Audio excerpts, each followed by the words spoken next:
согласен булар менен? Президент, за что шельмовал? В чем моя вина? Если я виновата, посади! В чем я виновата? Президент, в чем я виновата? Какое преступление я совершала? Президент, мені қайсы күнәм үшін мені ветқардың? Қайсы күнәм үшін? Күнәм барласа отырғыз мені. Қорқпайыз, жетек. За что? За что?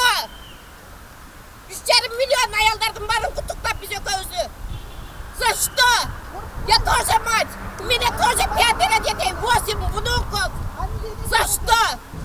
12 май күнү баягы элдик парламент дегендер форум өткөзүшкөн да биздин уюм ошондой тынч маанайдагы пикет митингдерди биз постоянно байкоо жүргүзөбүз 2003 жылдан бери 13 жылдан бери.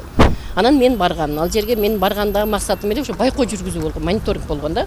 Анан ал жерде биз сүйлөгөн эмеспиз, отуруп ким кандай сүйлөдү угуп, анализ берип анан кетип калганбыз. Анан 14 май күнү баягы энелер күнүнө карата салтанаттуу немеде майрамда ошо президент ошондой өзүнүн сүйлөгөнүн айтыптыр да, мен үйдө конок күтүп аттым эле. Тияк бияктан эле тууган уруктар, балдарым чалышып эле, эмне болуп атасың, тынч элесиңби деп переживать этип башташты да.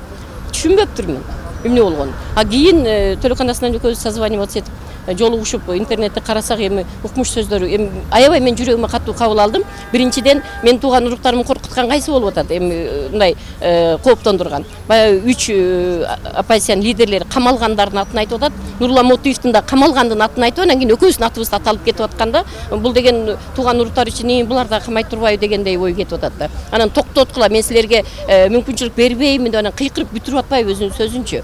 Анан ошондуктан биз өзүбүздүн жарандык баягы каршылыгыбызды ошол эле күнү билдиргенбиз. Кече маалымат каражаттары аркылуу биз пикетке чыгабыз деп айттык. Азыр пикет президенттен күткөнүбүз өзүнүн ошо айткан сөзүн оңдосун, кайра опровержение кылсын, кечирим сурасын. Эгерде андай болбосо, албетте соттошобуз. Мен бүгүнкү сот бийлигине ишенбейм. Сот бийлиги ошо президенттин колунда. Бирок ошого карабастан, баары бир ошо мыйзамдын алдында президент дагы биз дагы бирдейбиз, соттошобуз.